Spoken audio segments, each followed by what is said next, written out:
Bonsoir à toutes et à tous. Merci d'être là avec nous ce soir au Moulin à Café. Je m'appelle Frédéric Vuillot, je suis le président du Moulin à Café, café associatif créé en 2006 par les habitants du quartier pour créer de la mixité entre les habitants du quartier, de la mixité sociale, culturelle, générationnelle. On est ouvert du mardi au samedi de 10h à 22h. Et vous pouvez adhérer si le cœur vous en dit, vous pouvez devenir bénévole si le cœur vous en dit, on pourra en parler en fin de soirée. En tous les cas, je suis très heureux de vous accueillir ce soir pour une soirée spéciale, associative, parce que le mois dernier, nous avons lancé les mardis associatifs au Moulin à Café.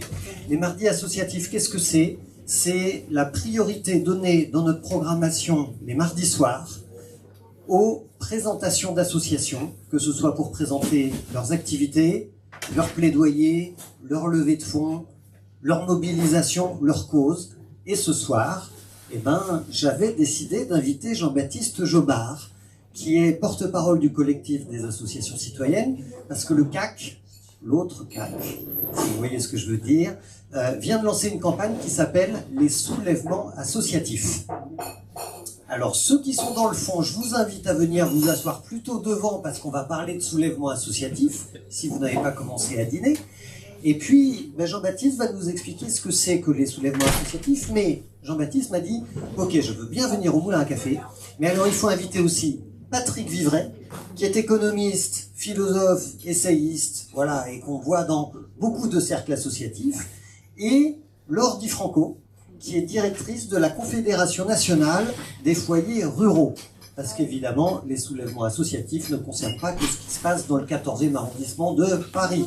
Donc merci à tous les trois d'être là ce soir, et je vais commencer par une question pour toi, Jean-Baptiste. Si tu as un micro, il faut que tu nous expliques qu'est-ce que c'est que ces soulèvements associatifs et pourquoi le collectif des associations citoyennes a décidé de lancer cette campagne de mobilisation. D'abord, merci pour... ça marche? Oui, ça marche. Merci pour cette invitation qui permet effectivement de parler de cette actualité.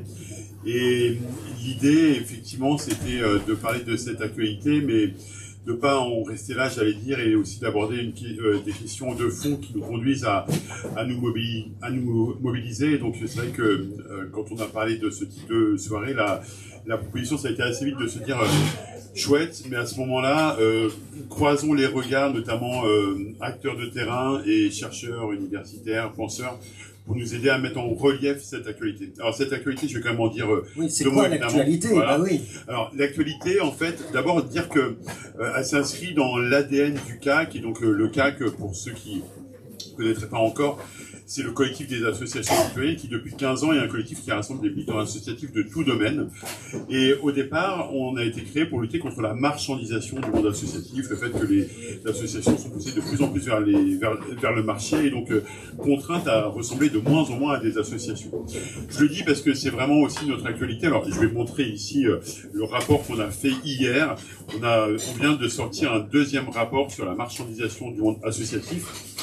Et c'est un peu ça qui nous conduit à nous soulever, en fait. C'est-à-dire ce processus qui fait que, alors pour faire très très vite, à un moment, on va plus être capable de toujours faire plus avec moins. Pour résumer ça d'un mot, c'est vraiment cette tendance de fond qui contraint les acteurs associatifs à être de plus en plus imaginatifs sur la manière de mener à bien leur projet d'intérêt général. Sauf que là, ça tient plus, ça craque, et donc au bout d'un moment, il faut bien qu'on signifie que ça craque, et c'est l'objet de ces soulèvements associatifs, finalement, d'offrir un espace d'expression aux acteurs associatifs avec un lancement qui sera officialisé le 1er juillet. Évidemment, la date n'est pas choisie par hasard. Qu'est-ce qui fait que ça craque? Quelles sont les offensives qui font que les associations craquent aujourd'hui? On peut dire qu'elles sont deux sources qui se rejoignent. La première source, c'est la question du financement du monde associatif et le fait que, alors ça c'est une image qu'utilise Martin Bobel, qui a été le rapporteur d'un rapport très important au CESE sur le monde associatif. Il dit c'est comme un élastique sur lequel on tire Voilà, c'est toujours cette idée de faire plus avec mieux, sauf qu'à un moment, l'élastique craque. Voilà. Et puis, il y a une deuxième source d'inquiétude qui est vraiment de plus en plus prégnante, c'est sur le front des libertés associatives, avec un nouveau cadre légal, vous savez, qui nous oblige à signer un contrat d'engagement républicain, et aussi avec une extension du nombre de dissolutions qui, en fait, installe une chape de plomb sur le monde associatif et crée surtout un phénomène d'autocensure qui nous inquiète beaucoup. Juste une précision pour ceux qui ne savent pas ce que c'est que le contrat d'engagement républicain. Donc c'est un contrat proposé par l'État aux associations, enfin imposé par l'État aux associations, parce que si on ne le signe pas, on n'a pas le droit d'avoir des services civiques, on n'a pas le droit de réserver des salles associatives municipales, on n'a pas le droit de demander des subventions, enfin bref, il n'y a plus rien, on n'a plus le droit de rien faire en réalité. Exactement. Donc c'est par rapport à cette situation de plus en plus intenable qu'on propose le soulèvement associatif le 1er juillet. Partout en France, on va inventer des formes pour signifier que les associations se soulèvent pour en quelque sorte remettre la République à l'endroit, parce que la République c'est aussi nous. Et pour signifier que finalement, ce qu'on dénonce, c'est pas simplement une baisse des moyens d'action des associations, c'est la mise en péril de la capacité à demain faire face à des enjeux écologiques, solidaires, démocratiques, qui sont pris en charge par les associations. Et donc en fait, on n'affaiblit pas seulement les associations, mais le pacte républicain. Alors Jean-Baptiste, tu m'as proposé d'animer et de co-animer cette soirée, donc je te laisse poser tes premières questions à nos invités. Et oui, et peut-être en explicitant pourquoi est-ce qu'on a choisi ces guest stars pour essuyer les plâtres. Voilà, en fait, l'idée c'est de pouvoir croiser donc ces regards, un regard alors qui vient du terrain, mais qui est celui d'une coordination nationale très très importante. Les foyers ruraux, alors tu vas pouvoir expliquer ce que c'est, et puis Patrick autour de finalement comment est-ce qu'on fait du judo. Je pense qu'aujourd'hui, enfin ce soir, on va faire du jiu-jitsu et du judo, c'est-à-dire retourner la force de l'adversaire, et on va voir ça. Peut-être que malgré tout, la première question peut être posée pour toi alors, tout simplement en nous expliquant ce que c'est que les foyers ruraux. Ici on est en ville, mais les ruraux on ne sait peut-être pas ce que c'est. Et puis un café associatif comme ici, c'est pas n'importe quel type de lieu, et peut-être voir l'importance que revêt les cafés associatifs au sein de votre fédération, de votre réseau. Oui, bonsoir à toutes et à tous. Merci beaucoup pour l'invitation. Merci Jean-Baptiste. Peut-être effectivement commencer par vous présenter la Confédération nationale des foyers ruraux. Alors c'est une organisation qui réunit en fait 1500 associations locales qui sont implantées dans les villages. Ces associations locales qui sont animées essentiellement par des bénévoles, il y a vraiment très très peu de professionnels dans les associations locales dans les territoires ruraux, sont accompagnés dans leur développement par des fédérations départementales qui soutiennent à la fois la formation des bénévoles et puis le coportage de projets avec les bénévoles et les dossiers de demande de subvention, parce que quand on est bénévole dans un petit village, on n'a pas forcément l'habitude de se confronter aux dossiers et à l'administration associative qu'il peut y avoir derrière. Et donc nous, au niveau de la Confédération, on outille aussi et on accompagne ces fédérations départementales. Donc il y a des foyers ruraux sur l'ensemble du territoire national. On est répartis un peu partout en France et on existe depuis. On s'inscrit en fait dans le mouvement effectivement qui a suivi la Seconde Guerre mondiale du CNR. Donc on existe depuis ce moment-là, même s'il existait des foyers ruraux un peu avant, mais en tout cas il y a eu une volonté à ce moment-là de la part de l'État d'accompagner les lieux et les espaces de formation et d'émancipation dans les territoires ruraux. Donc avec un très fort soutien à l'époque du ministère de l'Agriculture, qui s'est au fil du temps largement désengagé, et aujourd'hui l'action des foyers ruraux localement est soutenue essentiellement par les acteurs publics locaux, donc par les villages ou aujourd'hui les communautés de communes sur les enjeux un peu financiers et d'accès aux locaux. Parce que autant les actions en territoires ruraux, peut-être selon leur taille, nécessitent peut-être moins de moyens financiers, mais par contre, il nous faut toujours des endroits pour déployer les activités. Et puis effectivement, ces lieux, ce sont des lieux de socialisation, des lieux de rencontre, des lieux de partage, des lieux de dynamique, des lieux de fête, des lieux de solidarité. Et vous avez sûrement entendu effectivement parler aussi un peu de cette désertion dans les campagnes, de la disparition, de la fermeture des cafés dans les villages. Et donc, il y a beaucoup d'endroits, en fait, dans les villages, ce sont des associations telles que des foyers ruraux qui portent aujourd'hui et qui animent des lieux qui sont des cafés associatifs, des cafés de village, des lieux de village, où on continue de se retrouver exactement comme ici, entre jeunes et moins jeunes, entre personnes qui aiment faire de la danse et celles qui font du crochet, enfin vraiment dans cette diversité-là. Et c'est vrai que c'est quelque chose qu'on accompagne du coup au niveau fédéral, et on a fait un petit guide autour de comment arriver à déployer un café associatif dans son village avec les énergies et les envies des uns et des autres pour faire que les lieux vivent et soient dynamiques et où chacun trouve sa place parce que chacun a sa place. Donc voilà un peu notre actualité et qui nous sommes. Merci beaucoup. Peut-être enchaîner sur une deuxième question pour toi, puis après on passera la parole à Patrick. On parlait des soulèvements associatifs, donc on travaille ensemble, les foyers ruraux sont membres du CAC. Et peut-être la question c'est, peut-être que tout va pas super bien dans le réseau des foyers ruraux, peut-être que c'est difficile, mais de là à se soulever, comment est-ce que c'en est venu comment est-ce que l'idée en est venue à s'imposer finalement pour vous? Alors, d'où je parle, moi je parle de la tête de réseau national. Donc effectivement, comme vous le voyez, je suis pas dans un village. Donc ici, au niveau de la tête de réseau national à Paris, on a un conseil d'administration. Et dans ce conseil d'administration, par contre, les bénévoles, ce sont eux des bénévoles qui sont dans les villages et qui vivent en fait cette réalité tous les jours et qui ont vraiment eu très très peur quand même, pour se le dire, au moment au printemps dernier, lors de la dissolution. Et du coup, c'était déjà quand même un premier élément de prise de conscience il faut quand même qu'on agisse autrement que ce qu'on a fait jusqu'à présent, parce que peut-être que on risque plus.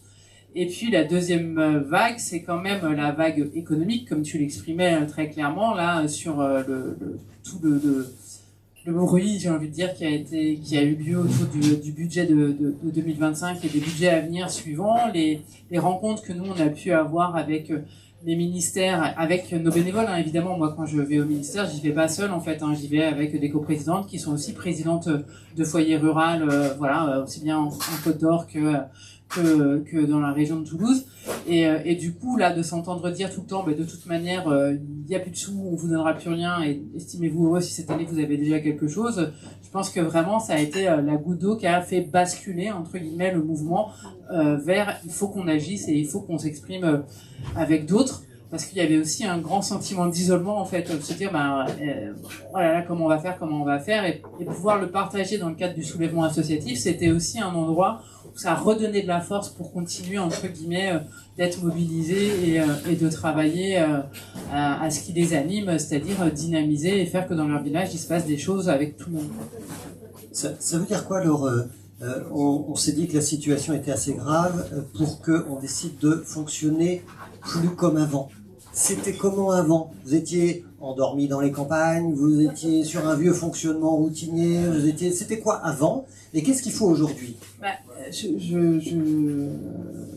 moi, je suis pas très ancienne dans ce réseau-là, mais en fait, quand même, c'est un réseau qui a été très soutenu, sa création est très soutenue en fait, et du coup, on a réussi à tenir, enfin, ils ont réussi à tenir vraiment à chaque fois en inventant, en innovant, et là, en fait, c'est pas qu'il y a plus d'idées, c'est pas qu'il y a plus la force de création, mais en même temps, on voit bien que ça a attaqué très directement les capacités démocratiques en fait. C'est-à-dire la mobilisation pour réfléchir ensemble, c'est du temps, et ce temps-là, en fait, si on est obligé de le consacrer qu'à aller chercher quelques brindilles économiques, en fait, on n'a plus le temps de réfléchir.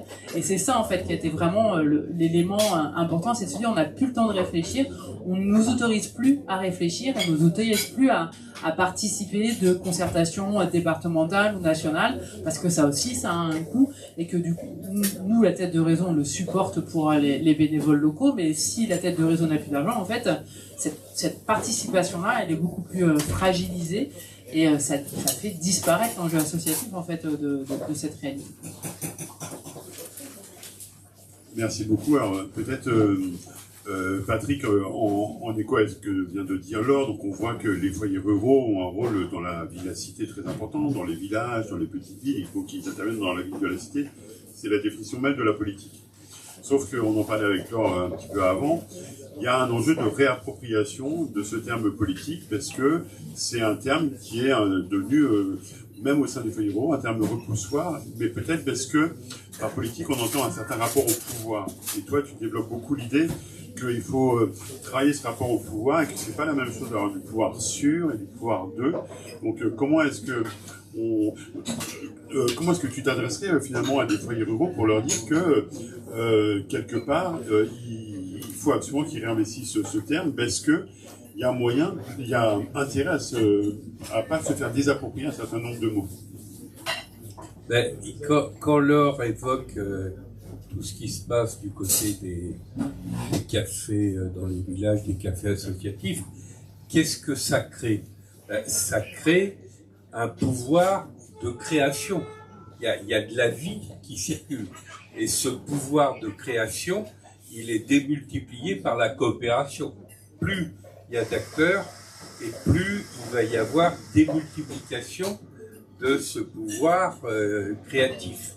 Inversement, si vous remplacez cette logique-là par quel est le prochain mâle dominant qui va gagner une élection, là, on n'est plus du tout dans du pouvoir de création démultiplié par la coopération, on est dans du pouvoir de conquête et de domination qui génère de l'affrontement, et pas du tout de la coopération, et qui génère de la dépression. Parce que dans le rapport, par exemple, à tous les acteurs de la vie de la cité, parce que politique, ça vient de polis, polis c'est la cité en grec, donc toute personne, tout groupe de citoyens est directement acteur de la vie politique.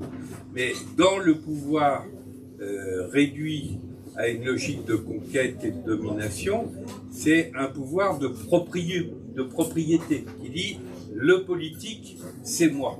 Donc à ce moment-là, on a un politique qui se réduit aux élections, des élections qui se réduisent à de l'affrontement, des partis qui se réduisent à des leaders de partis, et on a le cercle vicieux inverse.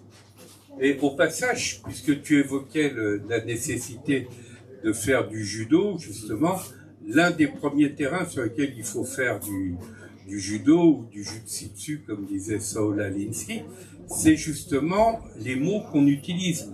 Parce que ce qui se passe sur le plan politique, c'est la même chose sur le plan économique. Prenez par exemple, plusieurs fois depuis le début de la soirée, on a parlé des bénévoles. Qu'est-ce que ça veut dire, bénévole ?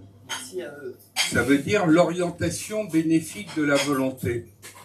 Ça n'a jamais voulu dire la non-rémunération. Donc, quel est le contraire du bénévolat? C'est pas le salariat, c'est ce qu'on peut appeler le malévolat, la volonté maléfique, voire le malfravolat. Et dans la situation, on parle beaucoup du narcotrafic. Et donc, il est tout à fait logique, dans une société où le politique fonctionne de façon correcte, à ce qu'il y ait des activités qui sont tournées vers de la bonne volonté, plutôt que de la mauvaise volonté. Donc on peut dire le bénévolat, c'est un acte majeur de création de valeur. Et le mot valeur, c'est pareil. Qu'est-ce qui fait qu'à un moment donné, un mot qui veut dire la force créatrice, et c'est vrai dans le domaine culturel, dans le domaine moral, dans le domaine artistique, dans tous les domaines, qu'est-ce qui fait que dans le domaine économique, on dit « Ah non, non, valeur, c'est value for money. Valeur, c'est ce qui crée de l'argent. » Mais c'est une véritable OPA sémantique, c'est de la novlangue. Donc, s'autoriser à aller sur ce terrain-là et dire la politique, parlons-en, mais on va en parler au sens de qu'est-ce qui se joue dans la cité et dans la création d'un pouvoir qui est dynamisant des forces de vie. L'économie, parlons-en, mais on va parler par exemple du fait que oikos nomos, qui est la gestion de la maison, parce que c'est un mot grec à l'origine économie, ben, on comprend bien que oikos nomos, c'est étroitement lié à ce qu'on appelle l'oikos logos, donc la théorie de la grande maison, et que la gestion de nos petites maisons planétaires, elle est directement dépendante de la capacité à sauvegarder la grande maison planétaire. Donc normalement, l'économie devrait être un sous-ensemble de l'écologie. Vous voyez, donc rien qu'en faisant du jus de citron sur le mot, on sort de la neuf langue et on commence à se réapproprier des éléments qui à ce moment-là ne sont pas simplement des éléments de langage, mais des éléments de posture, de reconnaissance et de sortie de l'état dépressif dans lequel sinon on se laisse enfermer. Alors on va continuer à essayer de sortir de l'état dépressif avec peut-être finalement moi ce que j'entends c'est à travers cette métaphore du judo, du jiu-jitsu, jouer aussi sur un effet de surprise pour voilà. Et du coup, ce qui peut être surprenant pour les adversaires, c'est d'aller sur leur terrain. Donc sur le terrain, on a parlé un peu de l'économie, on n'est pas forcément attendu, mais il faut y aller. Bon, sur le terrain de la fiscalité, il y a sûrement des choses à faire. Voilà. Et puis aussi sur peut-être parce que l'actualité, c'est qu'il y avait déjà plus d'argent, il va y en avoir encore moins parce qu'il va falloir qu'on mettre de l'argent dans l'industrie de l'armement et de la défense, et donc même sur la question de la sécurité et de la défense, il faut qu'on soit présent. Mais alors comment ? Si déjà on s'autorise ce déplacement, de ne pas se laisser déposséder d'un certain nombre de termes clés. Je prends le débat qui là concerne directement les coupes sombres ou claires opérées en direction de la protection sociale et des associations. Le grand truc, je ne sais pas si vous avez écouté ce matin le Premier ministre qui lance l'opération TVA sociale, trouver 40 milliards, etc. Et l'idée, elle est assez simple, c'est de dire on va en trouver en démantelant le plus possible le système de protection sociale. Et donc, on utilise la question de la fiscalité en ce sens-là. Et je ne sais pas si vous avez entendu le patron de la CGPME qui a lancé l'idée, mais après tout, c'est scandaleux, il n'y a que 45% des gens qui payent l'impôt dans ce pays, tout le monde devrait le payer, donc suivez mon regard. Des gens qui aujourd'hui sont exonérés parce qu'ils n'ont pas assez, on va leur prendre encore un peu plus au nom de ça. Bon. Faire du judo, c'est dire la fiscalité. Qu'est-ce que la fiscalité ? D'où ça vient la fiscalité ? Ça vient d'un élément qui s'appelle la Déclaration des droits de l'homme et du citoyen et d'un article 14 de cette déclaration qui dit explicitement ceci. La contribution publique, on ne parle pas d'impôt. L'impôt est une idée d'ancien régime. Il y a des sujets assujettis à l'impôt. Dans une république, on parle de contribution. Que dit cet article 14 ? Tous les citoyens et citoyennes ont le droit, par eux-mêmes ou par leurs représentants, mais ça commence par eux-mêmes, à vérifier la nécessité de la contribution publique et à en déterminer la quotité, l'assiette, l'emploi et la durée. Donc, ça introduit un lien direct entre contribution publique et citoyenneté. On parle de contribution et non pas d'impôt. Et rien ne dit que la contribution est forcément de nature monétaire. Par exemple, on peut tout à fait imaginer un circuit à Basse-Temps, et où à ce moment-là, les activités dites bénévoles, qui du point de vue de la comptabilité sont considérées comme moins que rien, deviennent des activités majeures de contribution à une création de valeur et rentreraient en termes de contribution publique dans une logique où du même coup, il y a une façon de s'acquitter de ces contributions à travers, par exemple, des activités civiques. Et on peut tout à fait à ce moment-là imaginer que l'ensemble des institutions, des acteurs, des actrices qui concourent à ce qui est par exemple un service public de qualité, jouent un rôle dans cette affaire-là. Donc c'est la protection sociale, donc c'est les services publics, etc., etc. Donc vous voyez, le fait de dire la fiscalité, parlons-en, mais on va revenir à l'origine de ce qu'est la fiscalité. Et puisque vous dites, ah ben on va généraliser l'impôt, on va dire, évidemment pas sous la forme régressive, mais chiche, parlons de ce qu'est une contribution publique généralisée, et à ce moment-là, évidemment, on va d'autant plus générer des actions de résistance contre le véritable détournement qui fait que toute une partie de la contribution publique va à une infime minorité de la population qui, par exemple, va bénéficier des services publics, va bénéficier de la protection sociale, alors même que la part de contribution qu'ils apportent à la collectivité, d'abord elle est purement monétaire, et en plus elle est de plus en plus réduite. Proportionnellement, les gens qui ont très peu d'argent payent beaucoup plus que les Bernard Arnault et l'ensemble de la population la plus riche. Donc voilà, c'est des exemples de ce type, et puis on peut les prolonger sur d'autres terrains. Moi je disais, par exemple, on est en train de préparer le forum mondial qui se passe à la fin de la semaine à Montréal, et l'apport de tout un réseau international, ça a été de dire, ok, on prend le problème de la défense, mais on refuse de prendre le problème de la défense comme vous le faites vous, c'est-à-dire dans une logique de militarisation des sociétés. On va poser la question de la défense de l'humanité.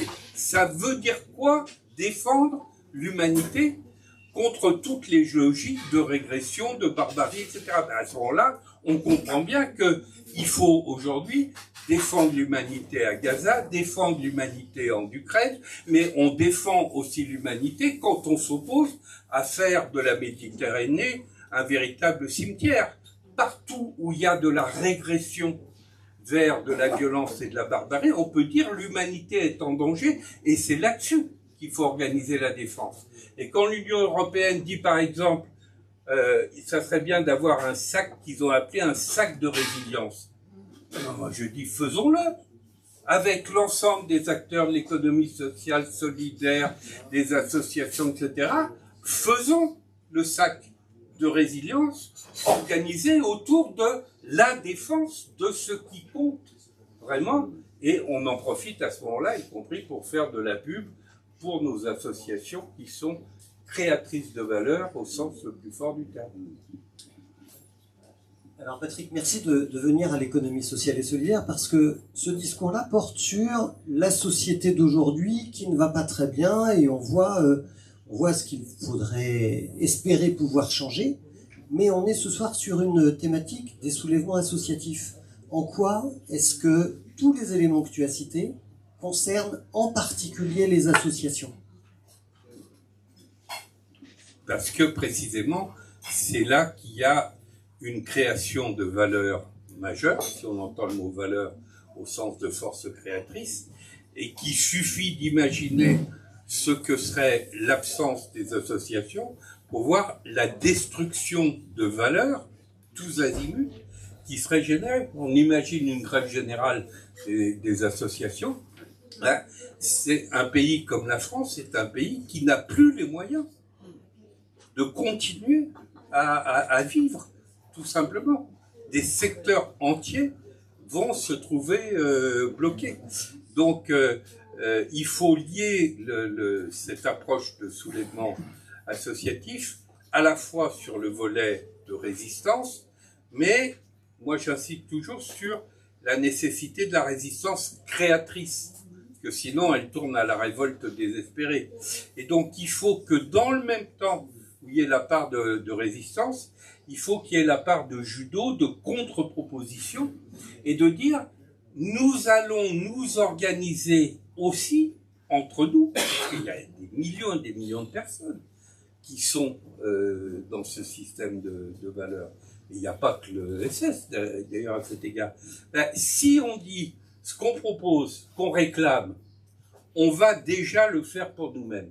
On veut un autre rapport aux politiques, à la citoyenneté, on veut de la démocratie continue, etc. Faisons-le. On veut une autre forme d'économie, compter autrement, échanger autrement avec la monnaie, une autre façon de faire jouer la fiscalité, etc. Ok, faisons-le. Il y a suffisamment dans un pays comme la France de quoi créer un circuit d'économie alternative mise en œuvre et de politique alternative mise en œuvre pour que non seulement ça résiste, mais aussi ça démontre qu'un autre modèle est possible et qui donne envie. Parce que tu disais, l'une des fonctions essentielles des cafés, par exemple, c'est de recréer de la joie, de la fête dans des endroits où, au contraire, tout le monde est saisi par la dépression, etc. Eh ben, tout ce qui va contribuer à du buen vivir, du bien vivre, comme disent nos amis américains, qui va générer cette énergie renouvelable par excellence qui est la joie de vivre, eh bien, ça, c'est une forme qui est à la fois du côté de la résistance, mais aussi du côté de la contre-société à mettre en œuvre. Excusez-moi de vous couper. Qu'est-ce que vous entendez par la France est bloquée? Par quoi? Qu'est-ce que ça veut dire? Je dis, la France serait bloquée si on imagine, par exemple... Ça veut dire quoi? Vous imaginez, il y a plus de crèches, parce qu'une très grande partie des crèches fonctionnent sur la base du bénévolat. Il y a pratiquement plus d'activités comme celle que vous avez ce soir. Il y a une très grande partie du secteur de la santé qui s'effondre. Enfin, vous pouvez les prendre les unes après les autres et vous allez voir ce que ça entraîne que la disparition de la vie associative dans un pays. Oui, c'est effectivement une hypothèse qu'on a posée avec les soulèvements associatifs, une journée noire, une journée où les associations s'arrêtent pour montrer que le pays, sans les associations, ne fonctionnerait plus. Évidemment, c'est extrêmement difficile à concrétiser puisque c'est comme dans les hôpitaux, en fait, beaucoup d'associations continueraient à distribuer la soupe populaire, etc., avec un brassard, vous savez, en grève, mais il n'y aurait pas forcément d'effet très très spectaculaire, d'où les questionnements qu'on a sur la forme des soulèvements associatifs et le fait de trouver des choses qui frappent les esprits, mais sans, j'allais dire, pénaliser les usagers des services associatifs. Je crois même d'ailleurs que les acteurs de l'économie sociale et solidaire n'y croient pas tant que ça à cette journée de grève nationale dans les associations. Je me souviens l'année dernière quand Benoît Hamon a été élu président de SS France, pendant cette assemblée où il venait de présenter, il avait été élu, ça y est, il venait de présenter ses grands axes d'action, et il a souhaité solliciter la salle pour essayer de commencer à co-construire quelque chose en collectif avec les acteurs qui étaient représentés. Et il y a pas mal d'hypothèses, je sais pas, une quinzaine d'hypothèses qui ont été émises, et lui, il en a émis une qui était cette journée de grève nationale. Il a demandé, vous en pensez quoi? Et puis, parmi les 15 propositions, toutes ont fait l'objet d'un vote, et celle-ci est arrivée très très loin après beaucoup d'autres. Et donc, les acteurs de l'ESS eux-mêmes n'y croient pas. Et pourtant, ça aurait un effet particulièrement fort, je crois. Je peux dire un mot là-dessus, parce que quelque chose comme ça, ça n'est pas de l'ordre de la baguette magique. Donc, effectivement, si on dit simplement, allez, grève générale ou une journée, etc., on tombe dans les contradictions qu'évoque à juste titre Jean-Baptiste. Et comme l'une des caractéristiques, précisément parce que nous sommes dans l'orientation bénéfique de la volonté, le bénévolat, nous ne sommes pas irresponsables. Et donc, on pense aux conséquences et on ne veut pas faire supporter les conséquences, etc. Donc, ça veut dire qu'il faut intégrer dans la forme d'action, dans la préparation de l'action, des éléments qui évitent ce risque. Donc effectivement, c'est pas une opération baguette magique, mais c'est une erreur complète au nom du fait de dire ah ben si on dit une journée comme ça rencontre pas l'assentiment d'une salle, on abandonne l'idée. Non, il y a une idée fondamentale à creuser, mais il faut que les formes de cette idée soient de telle nature que ça ne génère pas du handicap pour les bénéficiaires. Et par conséquent, là aussi, il faut faire du Alinsky. Hein, Alinsky disait toujours, il faut cibler les adversaires. Il parlait pas d'ennemis, il parlait d'adversaires. Dans des logiques de non-violence, c'est très différent de passer de la logique de l'ennemi à la logique de l'adversaire. On cible les adversaires et le premier élément, disait-il, on fait une enquête sur les points faibles de l'adversaire. Et on va aller attaquer ces points faibles. On ne fait pas une espèce de dénonciation générale, etc. Donc aller repérer des points faibles et faire des actions spectaculaires sur ces points faibles pour faire apparaître cette contradiction, ça, oui, mais ça se prépare. Oui. Je pense que tu viens de résumer parfaitement l'état d'esprit des soulèvements associatifs. C'est vraiment ce qu'on cherche à faire. Et donc, ça va être que progressif, cette montée en charge, j'allais dire, de cette mobilisation. Mais on sait très bien que le 1er juillet, ça va être un coup d'envoi d'une mobilisation de longue haleine, forcément. L'idée, encore une fois, c'est d'offrir un espace d'expression du monde associatif, à la fois sur les difficultés qu'ils rencontrent, mais aussi sur les solutions qu'ils portent. Et c'est surtout sur ce point-là qu'on voudrait insister. Mais peut-être, alors, du coup, ça m'a évoqué pas mal de questions à te poser, Laure. Alors, une première, c'est, je me demandais s'il y avait des cours de judo dans les feuilles orange. Oui, il y a des cours de judo. Oui, il y a des cours de judo.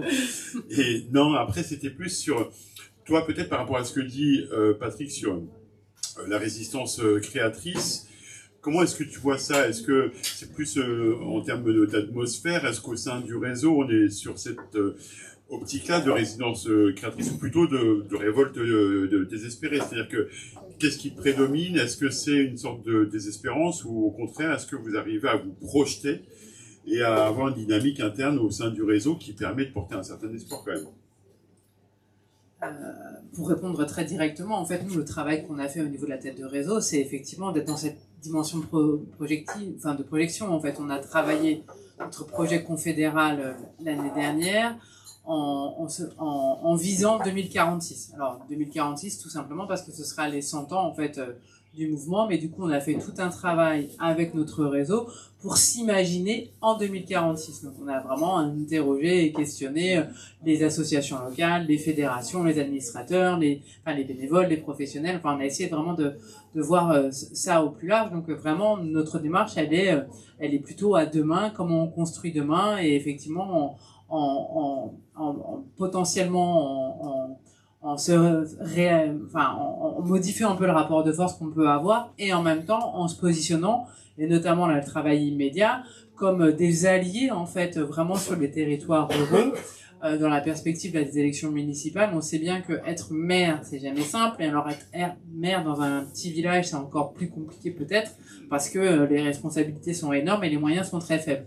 Et donc là, c'est vraiment de se dire, en fait, on a un commun maire ou acteur associatif, c'est de bien vivre là où on est, de vivre ensemble et de vivre mieux, avec tous les guillemets à mieux et à bien, mais en tout cas, d'être dans une dimension où on est dans quelque chose où on se sent bien, on se sent en sécurité, on a envie de participer, de collaborer, de faire des choses ensemble. Et du coup, notre idée, c'est vraiment plutôt de se positionner en allié des personnes qui hésitent peut-être à être candidats sur les élections municipales, et surtout derrière d'être en allié sur le déploiement en fait des activités dans les villages et d'accompagner en fait avec les forces effectivement bénévoles et les engagements locaux les développements et les réalisations. Donc on est vraiment plutôt dans cette dimension-là, mais c'est sûr que l'ensemble des associations qui constituent notre réseau, il y en a certaines qui baissent un peu les bras. Enfin voilà, et ça c'est la force d'être un réseau, c'est-à-dire qu'effectivement à leur endroit ça peut être vraiment très compliqué, mais d'un autre côté, dès le moment où elles vont pouvoir partager avec l'association du village d'à côté ou avec des membres de la fédération, ça peut être un levier régénérateur, quoi. Alors, peut-être là, on est à un niveau vraiment local, et donc tu évoques en fait la manière dont des acteurs associatifs qui représentent une force politique, c'est aussi ça qu'on veut montrer avec les soulèvements associatifs, sont en interlocution avec les collectivités, les mairies, etc., etc. Et du coup, peut-être que la question, alors c'est plus une question aussi de projection et de projection politique. On est dans un cadre qui est la Ve République, où la présidentielle est très très prédominante dans ce qui déterminera notre avenir. Mais alors du coup, comment est-ce qu'on arrive à ne pas déprimer en pensant à ça? Peut-être en se projetant sur cette étape qui arrive des municipales. Et comment est-ce que, par exemple, Patrick, toi tu verrais le travail conjoint des forces de la société civique ou civile, puisque tu fais une différence, avec les partis pour qu'il y ait, j'allais dire, une prise de pouvoir au sens de pouvoir au niveau municipal, qui permettrait peut-être de changer un peu la donne en abordant ensuite l'élection suivante, qui est la présidentielle, dans une posture un peu moins propice à la dépression. Juste un mot d'abord pour faire comprendre pourquoi on utilise souvent ce terme de société civique plus que de société civile. Que la société civile, c'est très large et il y a quantité d'acteurs dans la société civile, et c'est bien légitime, qui n'ont pas d'intérêt particulier pour les enjeux politiques. Vous pouvez être une association sportive, etc. Et on va pas demander à tout le monde de s'intéresser directement aux enjeux politiques. Alors que... C'est les non-militaires. Oui, à ce moment-là, c'est au sens la part non militaire de la société. Si on veut être plus précis, c'est aussi la part non directement étatique. Bon. Mais ça, c'est un ensemble extrêmement large, qui est très important, mais qui ne caractérise pas ce dont on est en train de parler, c'est-à-dire des acteurs qui viennent effectivement de cette société civile, mais qui s'intéressent directement aux enjeux politiques, et pas uniquement aux enjeux politiques électoraux, mais qui s'y intéressent justement dans une perspective de pouvoir comme création, et non pas de pouvoir comme conquête, domination et affrontement. Donc, si on applique ça, on comprend bien, par exemple, que une élection municipale est infiniment mieux adaptée à de la démocratie créative et continue que l'élection présidentielle.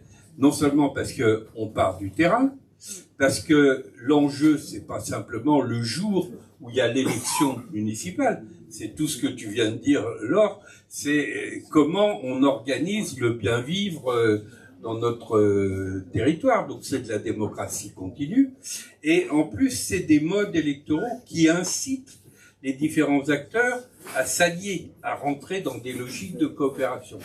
Alors que l'élection présidentielle, c'est pas simplement ce qu'on dit sur le plan constitutionnel, les pouvoirs du président de la République. C'est une logique qui favorise d'abord la discontinuité, c'est-à-dire tout se joue sur l'élection présidentielle et ça devient l'élément quasi obsédant de la vie politique.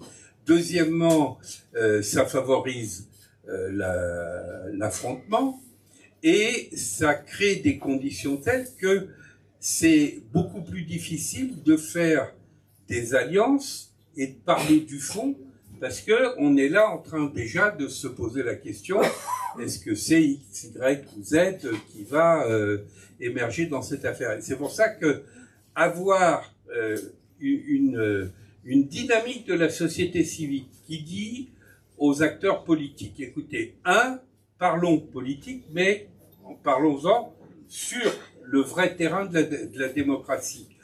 2, on peut pas se payer le luxe de votre conflit narcissique régulier. À la rigueur, quand on est dans des phases relativement tranquilles, etc., avoir un espace où les grands malades s'affrontent, ça peut être une forme de thérapie pour une société, mais dans les situations gravissimes dans lesquelles on est actuellement, mais c'est pas possible d'avoir des sociétés qui portent des Trump au pouvoir, parce que c'est faire le lit du même coup des autoritaires d'en face qui se frottent les mains. Et donc, il veut dire non, on ne joue pas à ce jeu-là, il y a un autre jeu possible. Et cet autre jeu, il commence par dire on va travailler sur le terrain avec les municipales, on va poursuivre sur d'autres terrains, il y a aussi les cantonales, etc., mais qui ont les mêmes caractéristiques. C'est pas l'élection elle-même, c'est le terrain qui nous intéresse. Et puis, par exemple, les élections législatives sont beaucoup plus favorables à parler contenu et à parler alliance que les élections présidentielles.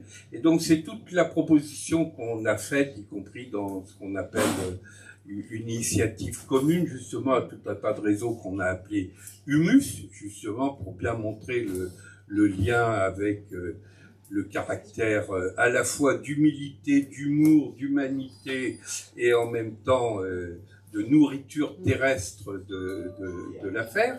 Et on a dit, bah, par exemple, il faut amener tous nos acteurs, par exemple, qui sont censés exprimer les valeurs de gauche, de l'écologie, de l'humanisme, à travailler ensemble sans attendre et à travailler du coup sur quel projet, quel programme, etc., y compris en lien avec les enjeux européens et internationaux, parce qu'on ne peut pas les dissocier, mais à aller composer, par exemple, ce que serait aujourd'hui un alter-gouvernement, qui oblige à se poser la question du travail ensemble et de la prise en compte des responsabilités. On n'est pas simplement dans l'opposition, on dit voilà, si on était en situation de responsabilité, qu'est-ce qu'on ferait sur la protection sociale? Qu'est-ce qu'on ferait sur la sécurité sociale de l'alimentation?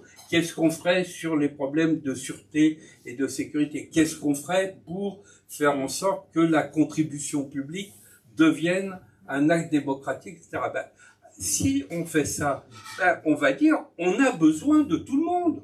On va pas créer a priori des exclusions à l'égard de tel ou tel. Mais on va poser comme condition, on a besoin de toutes celles et de tous ceux qui sont prêts à jouer collectif.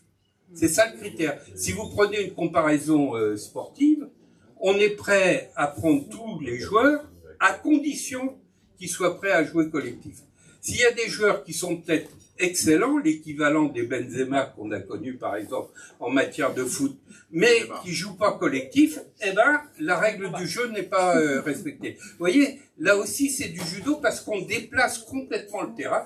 On n'est plus dans la question de savoir qu'est-ce qu'on fait avec Mélenchon, X, Y ou Z, etc. On dit voilà, on a besoin de tout le monde, on parle du fond, on s'occupe y compris des points difficiles, ce qu'on appelle les points aveugles, parce qu'il y en a pas mal de points où on laisse la poussière sous le tapis, puis après, quand on est en situation de responsabilité, bonjour les dégâts, et on crée cette logique-là. Évidemment, qui dit alter-gouvernement dit l'équivalent d'un alter-parlement, dit que dans cet alter-parlement, il n'y a pas que des partis politiques, mais tous les acteurs syndicaux, associatifs, avec leur rôle propre, ils vont avoir leur voix dans la co-construction, dans la délibération, etc. Voilà. Et là, on crée une autre dynamique que celle de la préparation à la casse ultime qui se prépare-t-il. Alors, peut-être avant de échanger avec vous dans la salle, parce que vous avez peut-être des remarques, des observations, des questions, tout ça, peut-être une dernière question pour chacun, un peu rapidement, juste par rapport à ce qu'on disait là, je me demandais en fait dans quelle mesure est-ce que au sein du réseau des foyers ruraux, l'action associative est vue comme une action économique en fait, et de contribuer à une autre société en créant une autre forme d'économie. Là, il se trouve que dans 2 jours, je vais à l'université rurale organisée par la Fédération départementale des foyers ruraux du 54. Je vois que sur le programme, il y a des rendez-vous avec les AMAP, il y a des rendez-vous avec les monnaies locales complémentaires, etc. Est-ce que cette idée que l'action associative est une action économique progresse chez vous? Est-ce qu'elle est encore relativement peu conscientisée? Ou est-ce que c'en est cet enjeu-là? Parce que l'économie, c'est de la politique, c'est juste comment on organise les échanges de biens et de services. C'est profondément lié à la vivacité. C'est une question un petit peu complexe en fait, mais elle est, comme je l'ai déjà dit, on a des fédérations départementales sur plein de départements différents, avec des histoires différentes, avec des réflexions différentes en fonction des personnes qui sont à l'intérieur et de ce qui les affecte aussi. Nous, l'entrée qu'on a au niveau national, en fait, et qui nous amène à poser ces questions-là, c'est la question, entre guillemets, de notre schéma d'adhésion et du modèle contributif au sein de notre réseau. Parce que aujourd'hui, on a un modèle d'adhésion qui est basé sur les contributions de l'adhérent. Enfin, nous, on a justement fait bouger un petit peu le vocabulaire, c'est-à-dire que avant on parlait d'adhésion de manière générale, et du coup, là, le travail qu'on fait, c'est de dire l'adhésion, c'est l'acte symbolique, et la contribution, c'est effectivement le volume, en fait, qui est donné, et par qui, et à quel échelon, parce que du coup, il y a le niveau de l'association locale, il y a le niveau de la fédération départementale, il peut y avoir le niveau de l'union régionale, et il peut y avoir le niveau national. Donc, l'adhérent qui entre dans un café associatif, il adhère à quoi et il contribue à quoi. Et du coup, ce travail-là, c'est un travail assez complexe au sein de notre réseau, puisque forcément, ça touche aux équilibres financiers de chaque espace associatif, donc du village, du café associatif dans le village, mais aussi de l'équilibre financier de la fédération départementale et aussi l'équilibre financier de la tête de réseau national. Donc, c'est un peu le chemin par lequel on arrive à poser ces questions-là en posant effectivement les enjeux de contribution. On a vraiment essayé de découper la question de l'adhésion au projet, à la philosophie, de la question de la contribution qui peut être économique avec une participation financière. Donc voilà effectivement un des moyens qui nous fait aborder ce sujet-là. On a parallèlement un événement à dimension nationale que l'on porte qui s'appelle les universités rurales, donc un peu dans la continuité de ce à quoi tu vas participer. Donc on en a une qui se déroule cette année en Alsace du 24 au 26 octobre, et on est sur les enjeux des transitions, et du coup à cet endroit-là aussi on va poser des ateliers, proposer des réflexions autour des autres formes de comptabilité, autour effectivement des monnaies locales et de toutes ces contributions autres et différentes et de l'action très locale des acteurs de notre fédération d'Alsace. Donc oui, la question économique elle est posée, mais elle est quand même, ce serait mentir de dire qu'elle est posée partout, à tous les endroits de notre réseau. Mais on sait que c'est un enjeu de se réapproprier ça, et du coup, on y va par petits morceaux un peu partout quand les espaces sont ouverts, ou bien on les propose pour la discussion. Voilà. De toute façon, si j'ai bien compris, vous avez jusqu'en 2046. Au moins. Alors du coup ça m'évoque forcément une question sur la comptabilité pour toi Patrick, parce que tu as beaucoup travaillé sur finalement comment est-ce qu'on est enfermé dans un système de comptabilité qui ne permet pas de rendre compte de ce qui compte vraiment. Donc bon, ça c'est tout mon travail autour du livre Qu'est-ce que la richesse, mais j'avais avant ça une question sur ce que tu décrivais tout à l'heure, c'est-à-dire comment est-ce qu'on construit en fait des alliances entre acteurs de la société civile, partis politiques, etc. Et notamment une question précise en termes de méthode, comment on fait? Parce que je t'ai entendu faire le distinguo entre les désaccords et les malentendus. Comment est-ce qu'on fait pour construire un dialogue qui est construit sur cette distinction, et en quoi ça permet d'avancer en fait? Alors, d'abord, on voit bien qu'il faut faire alliance. Et il faut faire une très vaste alliance compte tenu des forces régressives et dangereuses qu'on a en face de nous. Donc, c'est des alliances pluralistes. Qui dit alliance pluraliste dit qu'il y a forcément des tas de différences, voire de divergences, qui vont traverser cette alliance. Donc, une autre caractéristique de la société civique, la première, c'est un autre rapport au pouvoir. La seconde, à mon avis, c'est un usage différent des désaccords, qui est un usage en termes de richesse et de fécondité de ces désaccords, là où la modalité du pouvoir classique, comme conquête, domination, cherche au contraire à fuir cette diversité. Et donc c'est pour ça qu'on a créé un dispositif qui est assez simple, de type atelier, qu'on appelle construction de désaccords. Et effectivement, la première partie du temps, c'est de repérer ce qui fait malentendu et les dégâts collatéraux du malentendu que sont le soupçon et le procès d'intention, et d'aller repérer qu'est-ce qui fait vraiment débat. On a une image pour ça, on dit dégager les pépites des désaccords de la gangue des malentendus. Parce que quand vous êtes dans le malentendu ou dans le soupçon et le procès d'intention, émotionnellement, vous êtes bloqué. Donc on démarre souvent par des méthodes qu'on connaît assez bien de type débat mouvant, par exemple, parce que l'approche corporelle et émotionnelle, elle est très importante. Quantité de malentendus ne sont pas au niveau mental, mais sont au niveau émotionnel. Donc, par exemple, on prend un débat, mettons un débat sur la sécurité qu'on a fait récemment, et on demande au groupe présent de se positionner dans une pièce en termes de ressenti. Quand on dit le terme sécurité, est-ce que vous vous sentez bien avec ce terme? Si oui, vous vous mettez dans un coin de la pièce. Ou est-ce que, au contraire, vous avez plutôt une réaction de rejet, de mal-être? Vous vous mettez dans un autre coin.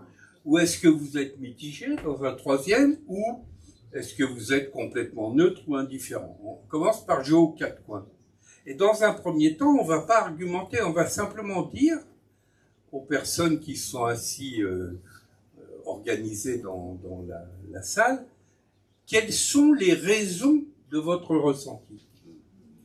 Qu'est-ce qui s'est passé dans l'expérience récente qu'on a faite?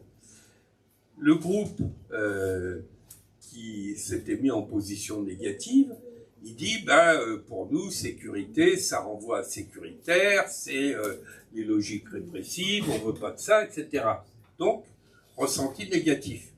Puis à ce moment-là, quand on interroge le groupe qui était en position mitigée, parce que du coup, il y avait pratiquement personne qui s'était mis en position positive, les personnes en position mitigée, elles disent, oui, effectivement, nous, on n'a pas envie du sécuritaire, mais pour nous, sécurité, ça veut dire aussi sécurité sociale, sécurité alimentaire. Ah, alors là, le groupe qui était opposé dit, oui, c'est bien sûr ça. Alors, il suffit simplement que l'expression des ressentis puisse avoir droit de citer, et les gens commencent à bouger. Et les animateurs de la construction de désaccord disent, si vous avez envie de bouger, faites-le. Et donc, les lignes bougent au sens propre comme au sens figuré. Il y a y compris des personnes qui changent de position, mais c'est pas compris comme étant un retournement de veste, une attitude velléitaire, mais qu'une progression dans les choses. Je me souviens, quelqu'un comme Philippe Mérieux, grand universitaire, etc., on peut pas dire que ça soit quelqu'un qui a pas d'opinion, de conviction, etc. Dans une confusion de désaccord comme ça, en 10 minutes, il avait changé 4 fois de place. Bon, c'est pas parce qu'il retournait sa veste, c'est parce qu'au fur et à mesure de l'écoute des uns et des autres, il y avait une progression dans les choses. Ce qui fait que quand on a fait ça, et ça c'est pour ça qu'on y consacre à peu près la moitié du temps, parce que c'est là que les choses les plus difficiles se nouent. On fait le point sur la quantité de malentendus du coup qui ont été élevés et qui sont du coup en fait des points d'accord. Il y a une partie de candidats à des vrais désaccords, donc on les note comme tels, on va les travailler ensuite. Il y a une troisième catégorie qui est très importante, c'est des questions qui font doute. Et c'est pas la même chose d'être en désaccord ou en position de doute. Parce que le doute, on va dire, comment on fait pour lever le doute? Est-ce qu'il y a de l'information en interne dans notre groupe? Est-ce qu'il y a besoin d'aller chercher de l'information à l'extérieur? Donc on déclenche une action spécifique pour lever les doutes et on se donne des rendez-vous pour la suite. Quand on a fait ça, on a les 4 colonnes. Qu'est-ce qui fait accord? Qu'est-ce qui fait désaccord? Qu'est-ce qui fait doute? Et on enclenche la seconde partie. Et dans la seconde partie, on va d'abord continuer, parce qu'il y a encore des désaccords potentiels qui méritent d'être travaillés, et on va avoir un peu comme une électrolyse. Et puis, dans les désaccords qui demeurent, on propose un exercice qui émotionnellement est pas facile, mais qui est extrêmement riche pour progresser. On demande à un groupe qui est en désaccord avec une autre option, qu'est-ce qui lui paraît le plus important à prendre en compte dans cette option? Pas pour changer d'avis, pas même pour chercher un compromis, mais pour dire, là, je reconnais, là, il y a du lourd. Par exemple, à une construction de désaccord qu'on avait fait sur le nucléaire civil. Les personnes qui étaient favorables au nucléaire civil sont amenées à dire, après écoute des autres acteurs, ben, la question des accidents et la question des déchets, on reconnaît que ça, c'est des questions fondamentales. Et on peut plus dire ce que disaient les pro-nucléaires des années 60. Il y a eu Tchernobyl, il y a eu Fukushima, etc., etc. Donc, il y a des raisons de fond qui font qu'on reste pro-nucléaire, mais on ne peut pas passer sous silence la force de ces arguments. Au passage, d'ailleurs, on avait découvert, et ça a été très anticipateur, que l'argument principal pro-nucléaire n'avait plus rien à voir avec les arguments historiques. L'argument principal nucléaire était de nature écologique, c'était la décarbonation. On avait vu ça apparaître bien avant, etc. C'est ce que c'était devenu l'argument principal. Bon. Et donc à ce moment-là, le travail sur le désaccord devient une richesse. Alors il y a des désaccords qui peuvent être levés, mais c'est pas grave du tout s'ils sont pas levés, parce que la discussion a permis une progression, et du même coup, d'abord, il y a tous les points sur lesquels on s'est mis d'accord, et sur lesquels on va d'autant plus passer à l'action. Et dans un groupe clivé, le fait que des gens qu'on connaît comme étant clivés par ailleurs, qui mettent ensemble une action, bah évidemment, ça a beaucoup plus de poids que si c'est un camp contre un autre, etc. Mais le désaccord qui perdure, on le considère à ce moment-là comme une hypothèse que l'on va faire travailler à l'expérience de la réalité, et on va se donner rendez-vous 6 mois après, 2 ans après, etc. Quand on a fait les débats, par exemple, sur le Pacs, il y avait des oppositions très fortes contre le Pacs. Quelques mois après, on fait les débats sur le mariage pour tous, il n'y avait pratiquement plus aucune position favorable, opposée au Pacs. Vous voyez, il y a des choses qui bougent. Merci Patrick. Moi j'ai envie de le remercier parce que Patrick il nous ouvre à plusieurs choses à la fois en une seule conférence. Il nous ouvre à de la profondeur dans la réflexion sur les sujets de société. Et on a besoin de ça, ça nous nourrit. Il nous ouvre aussi à des techniques de fabrication de la pensée collective et de la fabrique du consensus. L'histoire des 4 groupes dans les 4 coins de la salle, là, c'est quand même incroyable. Moi, je suis content qu'on apporte ce mode de réflexion-là au Moulin à Café. C'est quelque chose qu'on peut pas tellement faire ici. C'est un peu petit, voilà, il y a déjà des activités multiformes dans cette salle de 75 mètres carrés, mais voilà, ça fait du bien. Et puis Patrick, il dit aussi que le discours, le dialogue, les mots viennent solutionner énormément de choses et apporter de la compréhension entre nous. Et ça, un café associatif, si ça sert pas à ça, quand même. Donc forcément, parce que j'ai entendu que vous avez demandé la parole, le moment est à votre prise de parole. Et je pense que c'est là où tu voulais en venir, Jean-Baptiste. Exactement, parce que c'est dans le même sens. Parce que, effectivement, là, moi, ça me faisait penser à une phrase de Joubert au 19e siècle qui disait « Le but de la discussion n'est pas de convaincre, mais de s'améliorer. » Et donc, du coup, c'était pour lancer la discussion et pour qu'on s'améliore avec la salle. Parce qu'effectivement, ce que je trouve intéressant, c'est qu'il y a une méthodologie, en fait, qui concrétise un peu cette phrase. Alors, vous levez la main, comme ça, je viens vous voir après avec le micro. Votre discours est évidemment passionnant, mais ça ne m'empêche pas de dire que c'est quand même un discours de, comment dit-on, un discours un peu difficile pour certaines personnes. Et ce que je me pose comme question, c'est de savoir à qui vous vous adressez, qui va répondre à tout ce que vous dites. Parce que tout ce que vous dites est très complexe et embrasse beaucoup de problèmes. Alors, on a parlé tout à l'heure du président, du sénateur, des députés, mais qui intervient tout de suite? Parce que c'est quand même la question que je me pose.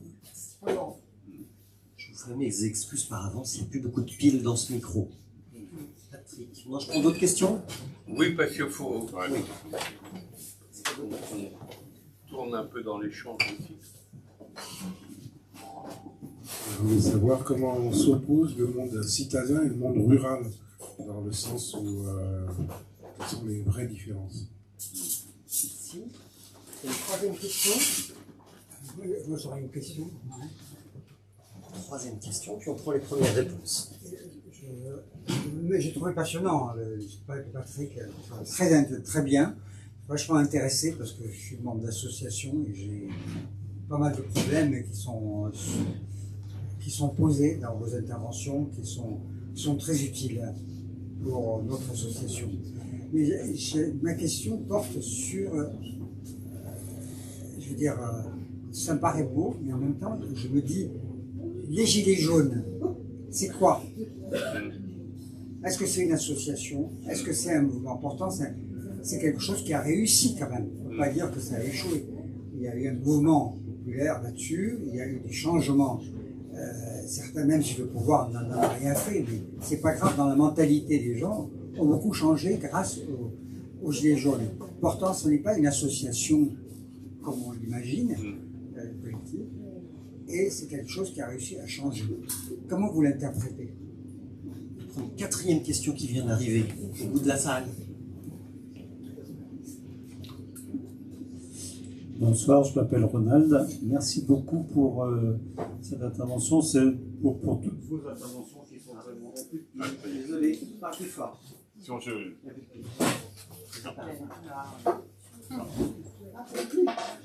Il y a des piles. Bonsoir, je m'appelle Ronald. Je suis dans plusieurs associations également. Merci de vos interventions qui sont vraiment très intéressantes, qui moi me passionnent. J'ai quand même une interrogation, c'est que on voit qu'il y a des milliardaires qui financent des partis politiques, des orientations qui ne paraissent pas du tout souhaitables. Comment s'opposer à ça? Et je voudrais savoir si, d'après vous, quelle est la masse critique de personnes qui pourraient faire basculer du côté que l'on souhaite.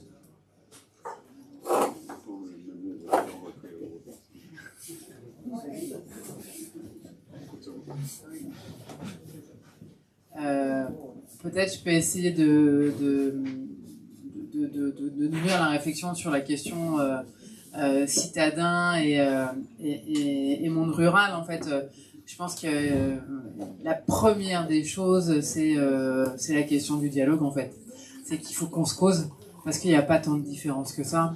Les aspirations sont quand même les mêmes. Voilà, on est avant tout des êtres humains. On a envie de pouvoir être bien là où on est et de vivre de manière apaisée, sereine, sans être trop inquiet du lendemain. Donc ça, vraiment, notre commun, il est à cet endroit-là. Après, oui, il y a des réalités territoriales qui sont différentes. Mais voilà, la première chose, c'est de renouer le dialogue et d'arrêter de se regarder, en fait, de loin et de se mettre en dialogue. Évidemment, il y a des enjeux on pourrait penser, les enjeux de réciprocité. En fait, la ville ne peut pas vivre sans les espaces ruraux et inversement, aujourd'hui, sur d'autres choses, il y a les espaces ruraux ont besoin de la ville. Mais voilà, la première question, c'est quand même de se dire, causons-nous, reconnaissons-nous dans ce que l'on est, où l'on est et la manière dont on vit, parce qu'on vit de cette manière-là à cet endroit-là, qui n'est pas transposable à un autre endroit, qui est encore moins transposable à un autre, parce que voilà, il y a une dynamique, il y a une réalité, il y a des possibilités au bord de la mer qu'il n'y a pas à la montagne, il y a des possibilités en ville qu'il n'y a pas à la campagne, mais voilà, en fait, la question, c'est vraiment de se dire, à l'endroit où on est, c'est là qu'on vit, et c'est là qu'on fabrique, en fait, et c'est là qu'on est joyeux, c'est là qu'on crée, c'est là qu'on innove, c'est là qu'on avance, et après, on se rencontre, et puis on démultiplie. Enfin, voilà, moi, je pense beaucoup à ça, enfin, je suis convaincu de ça, en fait. Il n'y a pas de foncière différence. Par contre, il y a besoin et nécessité de pas se regarder de loin, mais d'accepter le dialogue et de se mettre en dialogue les uns avec les autres. En fait. Je sais pas si ça répond. Mais...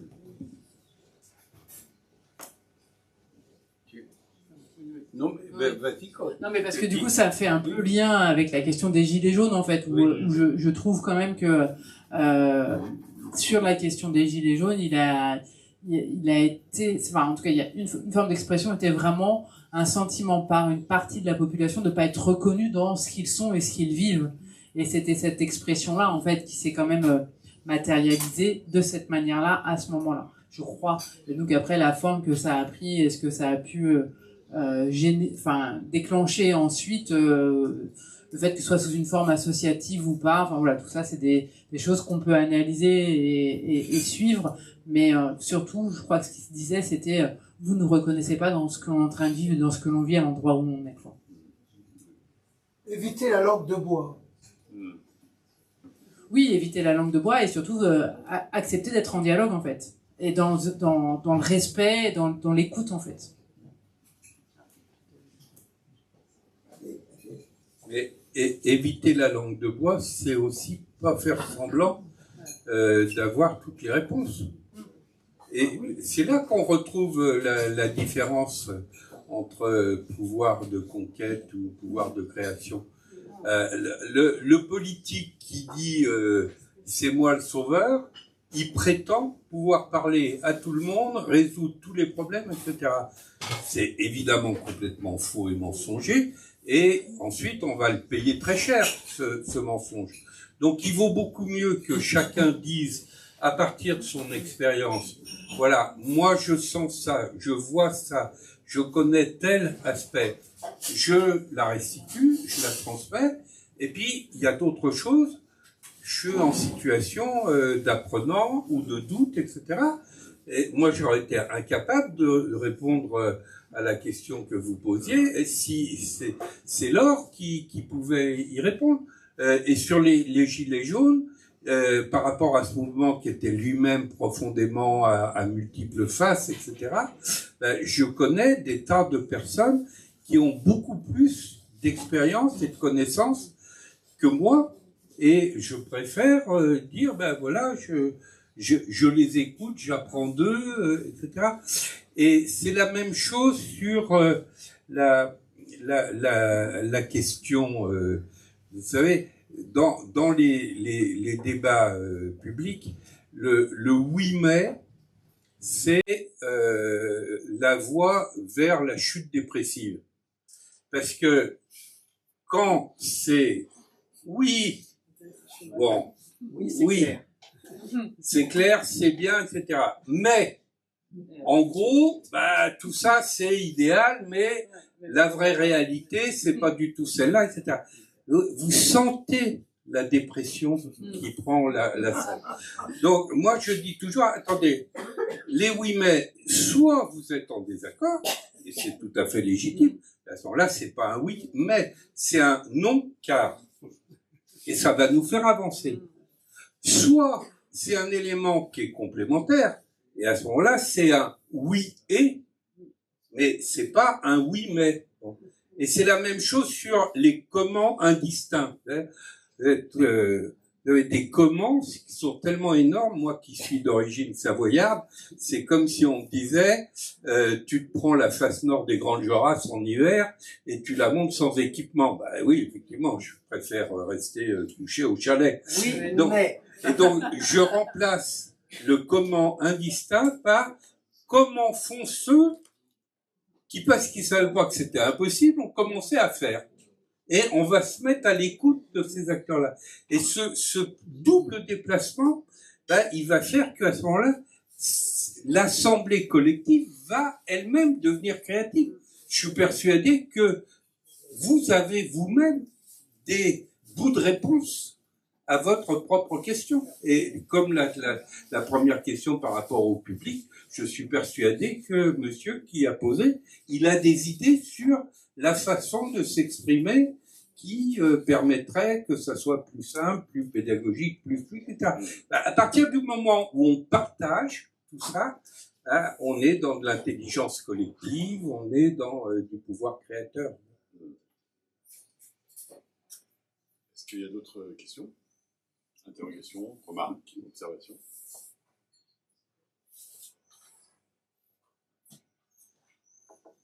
Alors, des places. Daniel. Bah moi, je suis tellement d'accord avec toi que Vas-y, je peux dis-le. dire non. Bon, je vais quand même ajouter quelque chose que je voulais seulement vous dire à vous. Mais peut-être que c'est important que tout le monde l'entende. Donc moi, je fais partie de Paris Collectif depuis au mois de septembre, et eux-mêmes, ils existent depuis 2 ans au moins. Et ils ont commencé par faire des enquêtes dans tout Paris en privilégiant les personnes qui n'ont pas l'habitude de parler, de s'exprimer à propos de qu'est-ce qu'il faut faire, qu'est-ce qu'il ne faut pas faire. Hein. Et donc maintenant, il faut qu'ils arrivent étape par étape, hein, jusqu'au moment où il faudra concrètement voir comment est-ce qu'on fait des listes, etc. Donc ils ne savent pas encore s'ils vont faire des listes citoyennes, mais en tout cas c'est quand même le principe, hein, c'est-à-dire d'associer tous ceux qui sont dans des associations, des partis, des syndicats, avec les citoyens en général, en considérant que tous sont responsables de la suite pour inventer des nouveautés, pour dire leurs avis, etc. Donc, moi, je me disais que, vu l'intérêt de tout ce que vous avez, je voulais vous demander si vous voudriez bien participer à une des réunions de Paris Collectif pour à la fois vous informer de comment on travaille et faire vos propositions, et cueillir. Je pense que ça serait un échange très très riche. Hein. Et à ce moment-là, je prendrai vos coordonnées et puis on restera en lien pour choisir la meilleure sorte de réunion dans laquelle on pourrait vous inviter. Hein. Voilà, et donc je dis à tout le monde de faire, retenez bien Paris Collectif, hein, quand vous aurez.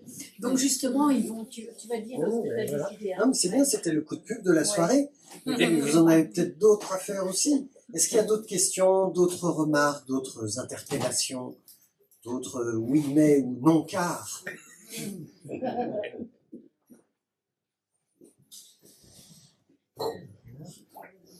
Non, là, je fais comme d'habitude mon petit tour dans la salle, je les regarde au plus profond des yeux pour vérifier qu'il n'y a pas une question qui peut-être subrepticement pourrait sortir.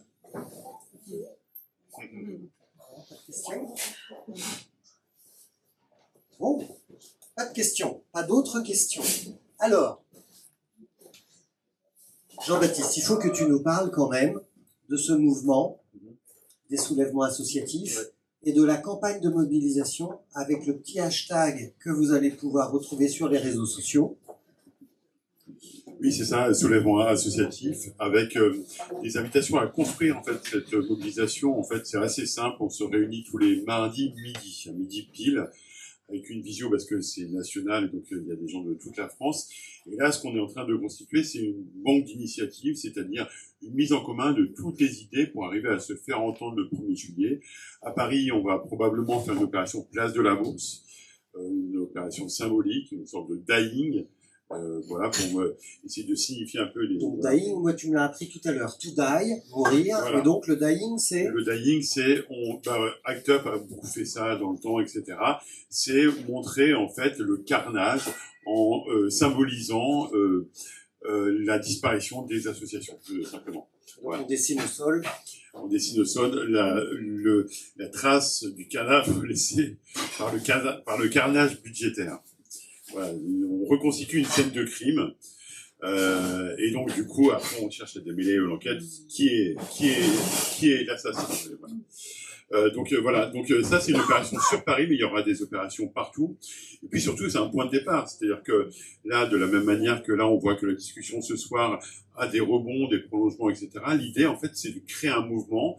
Dans la suite, il y a fin août un moment très important en fait qui est l'université d'été des mouvements sociaux et solidaires, une rencontre à Bordeaux, on attend 2500 personnes, et ensuite il y aura toute une série de rendez-vous qui ont vocation un petit peu à finalement faire ce qu'on disait tout à l'heure, c'est-à-dire signifier que sans les associations, la France ne tourne pas, et qu'il faut absolument prendre ça en compte à l'heure notamment des arbitrages budgétaires qui arrivent, et arriver à faire entendre une autre voix que celle qui nous conduit au pire. Voilà.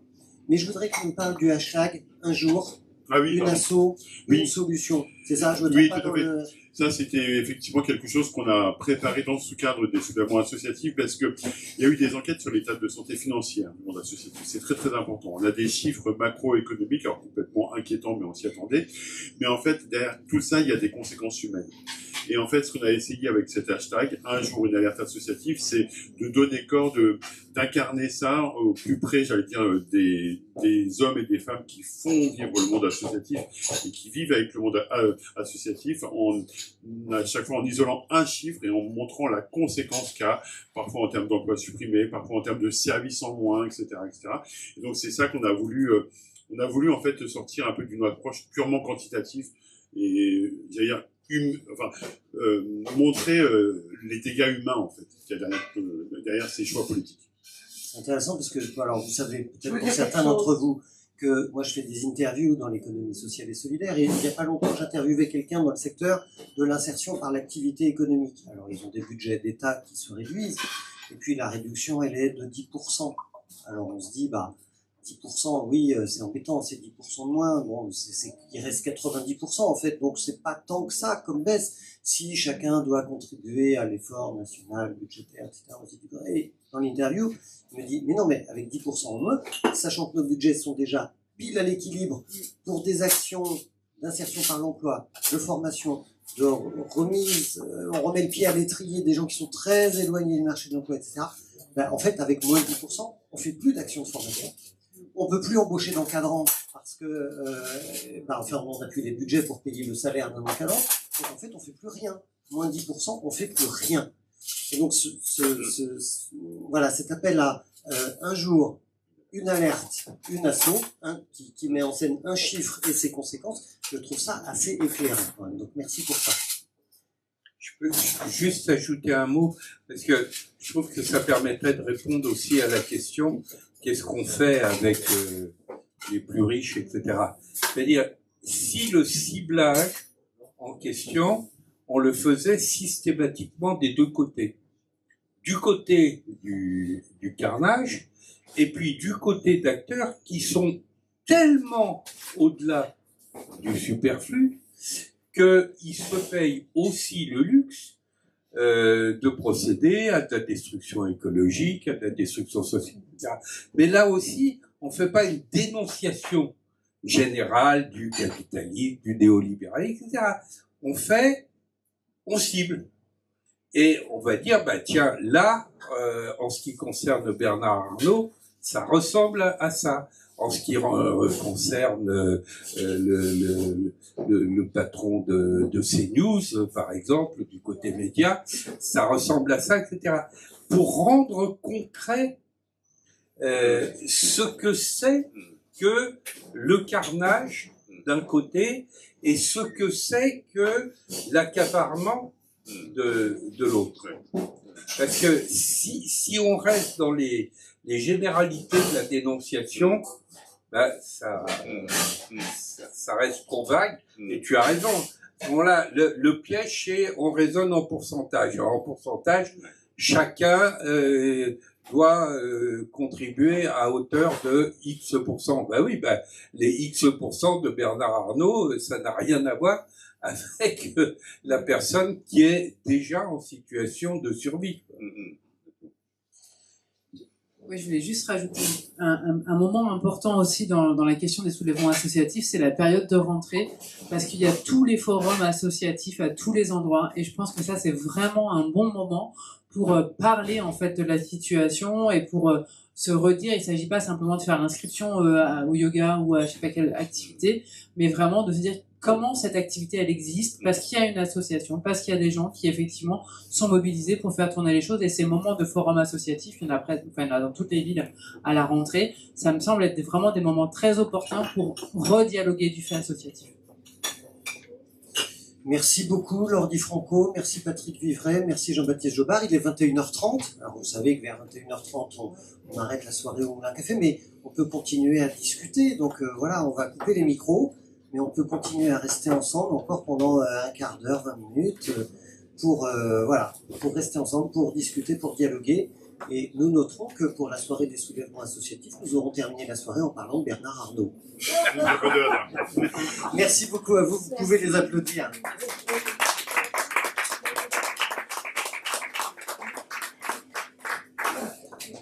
Oui.